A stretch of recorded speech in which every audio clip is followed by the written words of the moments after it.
اگر کوئی 2-3 پارٹنر مل کے کوئی کاروبار شروع کرتے ہیں، ان میں ایک فرنٹ پہ ہوتا ہے، 2 بیک اینڈ پہ ہوتے ہیں، یعنی گمنام ہیں، اور پروفٹ تینوں آپس میں ڈیوائڈ کر رہے ہیں. پھر کوئی مسئلہ آ گیا، کسی وجہ سے کوئی لاس ہو گیا، وہ دونوں بھاگ جائیں، وہ کہنے ہم تو پارٹنر ہیں نہیں، اب ذمہ داری کس کے اوپر آئے گی؟ پارٹنر ہیں، جو پارٹنر تو نقصان کا بھی ذمہ دار ہوتا ہے دونوں کا، تو ہر ایک پر اپنے سرمایہ کے تناسب سے جو ہے وہ اس کا لاس آئے گا اس کے اوپر. اچھا، آخری سوال اور بڑا ہی امپورٹنٹ نوجوانوں کے حوالے سے، ڈراپ شپنگ اور نیٹ ورک مارکیٹنگ، کہ آپ ایک سے ایک بندہ لے کے آئیں. نیٹ ورک مارکیٹنگ بالکل حرام ہے، ناجائز ہے. اس کو جو لوگ پروموٹ کر رہے ہیں ان کو خدا سے ڈرنا چاہیے، یہ بالکل ناجائز ہے. کچھ لوگ تو فتویٰ بھی لیے پھرتے ہیں، میرے پاس غلط ہے فتویٰ. میں نے نیٹ ورک مارکیٹنگ پہ اس وقت کام کیا تھا 98 میں. اچھا، جب ان کا یہاں دفتر تھا حسن اسکوائر پہ. ٹھیک ہے. تو یہ لوگ کس طرح سے ہمارے استاذ، میں چونکہ فتویٰ بھی پڑھ رہا تھا تو ہمارے پاس ایک سوال آیا. گولڈن کی کے نام سے اس وقت ایک کمپنی تھی، نیٹ ورک مارکیٹنگ کر رہی تھی. ٹھیک ہے. تو فتویٰ آیا تو ہمارے استاذ نے کہا کہ ادھر ادھر کی سنی سنائی باتوں پہ فتویٰ مت دو، جا کے ان کے سسٹم کو پورا دیکھو جا. ٹھیک ہے. تو انہوں نے اسپیشل مجھے بھیجا. ٹھیک ہے. میں اور میرے ساتھ 1-2 طالب علم اور تھے. 98-99 کی بات ہوگی. ہم گئے، ہم نے ان کے لیکچر سنے، پورا اس پہ ہم نے تو کہ سمجھا کہ یہ ہے کیا. ٹھیک ہے. تو اس کا خلاصہ یہی ہے کہ آپ ایک چیز 4 آدمیوں کو بیچتے ہو یا 5 آدمیوں کو. جی جی. اب آپ یعنی دیکھیں، میرے پاس ایک چیز ہے، ایک گھڑی ہے، اس کی قیمت فار ایگزامپل 500 روپے فرض کر لیں آپ. ٹھیک ہے. اب یہ گھڑی کی بھی پبلسٹی ہو گئی. ٹھیک ہے. لیکن میری نہیں تھی. وہ ہوا ہے کہ جنہوں نے مجھے گفٹ دی نا، ان کی کمپنی ہے. تو ایسے میں کہ انٹرویو دے رہا تھا تو وہ ایک نیچے کمنٹس کیے ہوئے تھے، یار یہ آپ نے فلاں کمپنی کی گھڑی میرے. تو جنہوں نے گفٹ دی میں نے کہا دیکھ لو بھائی، فری پھوکٹ میں آپ کی مارکیٹنگ، میری نیت نہیں تھی، مارکیٹنگ ہو گئی. اچھا خیر.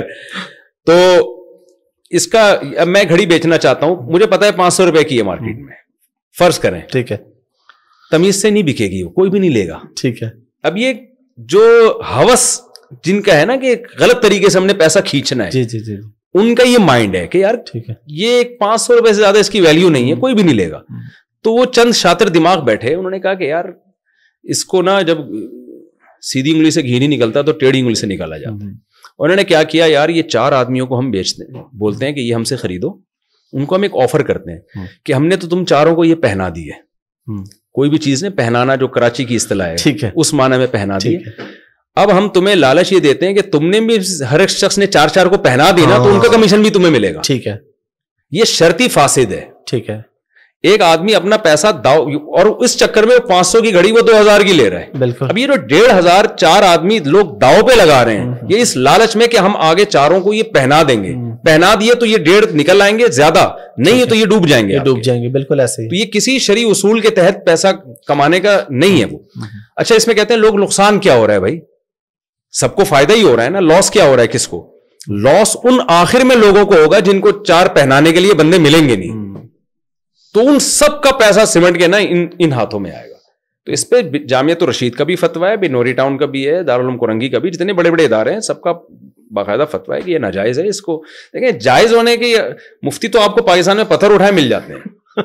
ایسا ہی ہے. اور یہ بھی نہیں پتا ہوتا کسی مفتی نے دیا بھی ہے کہ نہیں دیا. ہمارے یہاں کوئی معیار تو ہے نہیں، گورنمنٹ تو ان چیزوں کو وہی نہیں کرتی کہ کون سے مستند ادارے ہیں. کوئی بھی اٹھے گا، لکھ دیا فتویٰ اور نیچے لکھ دیا مفتی فلاں، تو لوگ کہتے ہیں مفتی صاحب کا فتویٰ، اسٹیمپ بھی مل جاتی ہے، کوئی بھی جا کے بنا لے، ٹھوک دو. تو لیکن یہ ناجائز ہے، اس کو نہیں پروموٹ کرنا چاہیے، غلط چیز ہے. اور ڈراپ شپنگ کے اندر، اس میں اگرچہ ڈراپ شپنگ میں تو جائز بھی ہے، ناجائز بھی ہے. وہ جائز طریقے بھی ہیں. ایک چیز آپ اپنے قبضے میں لے کے یا تو بیچیں آگے، اپنے وکیل کا قبضہ کرائیں، یا 2 پارٹیوں کے درمیان کمیشن ایجنٹ بنے. آپ بیچیں ہی نہیں خرید کے. آپ کہ میں تم دونوں کی بکوا رہا ہوں، اس کا میں دونوں سے کمیشن لوں گا، جیسے ایک اسٹیٹ ایجنٹ کر رہا ہوتا ہے. بالکل. تو اس طرح سے یہ جائز ہوگا. ورنہ ادروائز ایک چیز آپ کے قبضے میں ہے نہیں اور آپ نے خرید کے اس کو آگے بیچ دی، تو وہ صحیح حدیث ہے اس بارے میں، لا تبیع ما لیس عندک، کہ جو چیز تمہارے پاس نہیں ہے وہ آپ بیچ نہیں. صرف خرید لینا کافی نہیں ہے، ملک آپ کا قبضہ بھی ہونا چاہیے. جو منقولی اشیاء ہیں، موو ایبل جو اشیاء ہوتی ہے نا، ان میں قبضہ. جو پلاٹ وغیرہ اس میں تو صرف خرید لینا کافی ہے، اس میں پریکٹیکلی قبضہ اس میں، اس کے بغیر بھی آپ آگے بیچ سکتے ہیں. لیکن جو موو ایبل چیزیں ہیں، ان میں جو منقولی اشیاء ہیں، ان میں جب تک آپ کے قبضے میں وہ نہیں آ جاتی تو آپ آگے بیچ نہیں سکتے. قبضے کا مطلب یہ نہیں کہ آپ کی جیب میں آئے، یعنی اتنا ہو کہ جیسے آٹے کی 10 بوریاں کسی دکان میں رکھی ہوئی ہیں، تو آپ کو پتا ہو یہ والی بوری وہ تھوڑا سا سائڈ پہ لگا دیں. یعنی اس کو کہتے ہیں آپ کے رسک میں آ جائے چیز، کہ اب وہ اگر ہلاک ہوئی تو آپ کا نقصان ہوگا.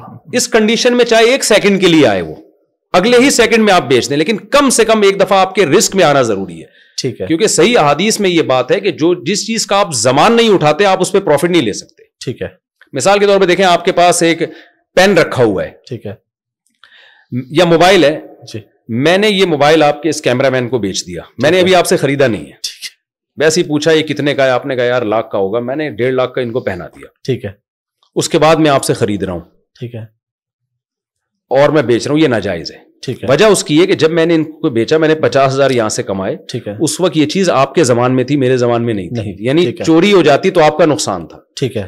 اب میں کیا کر رہا ہوں, میں زمان کسی چیز کا رسک اٹھا نہیں رہا, پروفٹ کما رہا ہوں میں. اسلام یہ کہتا ہے کہ کم سے کم 1 سیکنڈ کے لیے آپ اپنے قبضے میں لیں اس کو. ٹھیک ہے, بے شک پھر امانت کے طور پہ آپ کے پاس رکھوا دوں, ٹھیک ہے, اس لیے کہ اب اگر یہ چوری ہوگی تو میرا نقصان ہوگی. ٹھیک ہے, تو کم سے کم یعنی 1 سیکنڈ کے لیے بھی نا کسی بھی چیز پہ وہ حالت آنی چاہیے کہ وہ سامنے والے کے رسک سے آپ کے رسک میں ٹرانسفر ہو جائے. ٹھیک ہے, تو جب اتنی حیثیت میں آ گیا تو اس کے بعد پھر آپ اس پہ آگے پروفٹ لے سکتے ہیں. تو ڈراپ شپنگ میں ایک اور آسانی یہ ہو سکتی ہے, ایک تو کمیشن ایجنٹ بنے, بالکل, یا آپ اپنے نمائندے سے قبضہ کروا لیں. یہ بھی ہو سکتا ہے کہ جس کو آپ بیچ رہے ہیں اسی کو پہلے اپنا وکیل بنا دیں کہ یار آپ قبضے میں لے لو میری طرف سے, تو یہ میرے زمان میں آ جائے گی, اس دوران ہلاک ہوئی تو میرا نقصان ہے, اس کے بعد آپ مجھے کال کر کے خرید لینا مجھ سے. ٹھیک ہے, پھر وہ یہ بھی ٹھیک ہے. ٹھیک ہے, یہ طریقہ بھی جائز ہے. اور ایک اور طریقہ بھی میرے ذہن میں آیا تھا, بات چیت کے دوران نکل گیا, وہ بھی ہم لوگوں کو ایک تدبیر بتاتے ہیں کہ اس طرح بھی کیا جا سکتا ہے کہ آپ جو ہے وہ چیز جو ہے نا وعدہ کر لیں بیچنے کا. ہاں ٹھیک ہے, بیچے نہیں. ٹھیک ہے, آپ کمپنی سے کہیں کہ بھائی مجھے کتنے کا دو گئی, ایک اندازہ ہو گیا, پھر سامنے والے سے کہتے ہیں میں یہ دے دوں گا آپ کو. ٹھیک ہے, ٹھیک ہے, یعنی بیچے نہیں, بیچنے کا وعدہ کریں. ٹھیک ہے, تو اس پہ پھر اس سے پہلے آپ بائی ناؤ اس کو وکیل بنا کے اس کا قبضہ کروا لیں یا خود قبضہ کر لیں. ٹھیک ہے, جیسے ہم میڈیکل والے سے کہتے ہیں یار یہ میڈیسن چاہیے ہمیں, وہ کہتے ہیں نہیں ہے, تو وعدہ کر لیتا ہے کل لے لینا مجھ سے, لیکن وہ کہتا ہے بھائی لینی ہے کیونکہ میں منگوا کے آؤں گا. بالکل ٹھیک ہے, تو وہ بیچی نہیں ہوتی, بیچنے کا وعدہ ہوتا ہے. کمیشن ایجنٹ کا اپنے آپ کو ظاہر کرنا ضروری ہے شرعی اعتبار سے؟ دیکھیں کمیشن ایجنٹ کا اپنے آپ کو ظاہر کرنا تو ضروری نہیں ہے, ٹھیک ہے, لیکن یہاں پر نا حلال و حرام میں بہت باریک ایک فرق ہے. ٹھیک ہے, اس لیے علماء کہتے ہیں احتیاط اسی میں کہ آپ بتا دیں, ورنہ وہ حقیقت میں وہی ہو رہا ہوتا ہے کہ آپ اصل میں خود خرید کے بیچ رہے ہوتے ہیں اور شو یہ کر رہے ہوتے ہیں کہ فرض یہ کر لیتے ہیں میں کمیشن ایجنٹ. جی جی, کمیشن ایجنٹ کا مطلب پھر یہ ہوگا کہ اگر یہ چیز یہاں سے وہاں جاتے ہوئے بیچ میں ضائع ہو گئی تو نقصان کمپنی کا ہے. بالکل بالکل ایسا یہ چیز طے ہونی چاہیے, لیکن یہاں ایسا ہو نہیں رہا ہوتا. کمپنی کہتی ہے ہم بڑی, اس میں پھر آدمی کہہ رہا ہے میں کمیشن ایجنٹ ہوں. بھائی تو کمیشن ایجنٹ ہے تو نقصان تو پھر تیرا کیوں ہو رہا ہے؟ نقصان تو کمیشن کمپنی کا ہونا چاہیے نا. تو یہ پھر وہ ہلا ہوگا جو ناجائز ہوگا. تو کمیشن ایجنٹ کا مطلب پھر کمپنی کو بتا دو بھائی میں بیچ نہیں رہا, میں آپ کی چیز بکوا رہا ہوں. اس دوران بیچ میں اگر کوئی ضائع ہو گئی نا تو یہ آپ کا نقصان ہے. میں تو کمیشن جیسے پلاٹ میں اسٹیٹ ایجنٹ کر رہا ہوتا ہے, پلاٹ پہ قبضہ نکل گیا تو اسٹیٹ ایجنٹ کا تھوڑی نقصان ہوتا ہے اس میں. تو کمیشن ایجنٹ بنے گا تو پھر سچی مچی, بے شک اس کو بتائے نہیں وہ کمیشن ایجنٹ ہوں میں, یہ بتائے نہیں, لیکن یہ طے ہونا چاہیے کہ یہ چیز اگر ہلاک ہو گئی تو میرا کوئی نقصان نہیں, میں صرف کمیشن ایجنٹ ہوں. ٹھیک ہے مفتی صاحب, بہت شکریہ آپ کے ٹائم کا. بلکہ میں یہاں پہ آن کیمرہ ایک معذرت بھی کرنا چاہوں گا کہ آپ سے بات چیت چل رہی تھی, کچھ ڈیلے آیا تو میں نے آپ سے ناراضگی کا اظہار بھی کیا, حالانکہ آپ عمر میں مرتبے میں بڑے, لیکن اس کے باوجود ان کا اتنا بڑا پن ہے کہ میں یورپ میں تھا, ان کا خود سے میسج آیا کہ جی آپ آئیں. میں نے کہا جی میں پاکستان آتا ہوں, تو میں معذرت خواہ ہوں, اور آپ کا بڑا پن ہے یہ ماشاءاللہ کہ آپ نے وقتاً ان اثر میں. اور لاسٹ پہ آپ کوئی میسج دینا چاہیں پبلک کو تو پلیز. ہاں بڑا مشکل سوال پوچھ لیا آپ نے. پبلک کو ہم یہی میسج دینا چاہتے ہیں, بھائی ہم نے بھی مرنا ہے, آپ نے بھی مرنا ہے. حضرت عمر نے جو ہے نا انگوٹھی پہ لکھوایا ہوا تھا کہ کفا بالموت واعظہ, موت نصیحت کے لیے کافی ہے. تو دنیا کو مسافر خانہ سمجھنا شروع کر دیں, اس سے بہت سارے مسائل حل ہو جائیں گے ہمارے. سارا مسئلہ یہی ہے کہ ہم سمجھتے ہیں ہم ہمیشہ کے لیے آئیں, اس سے ہوس بھی پیدا ہوتی ہے, لالچ بھی ہے, ڈپریشن بھی ہے, قتل و غارت بھی ہے.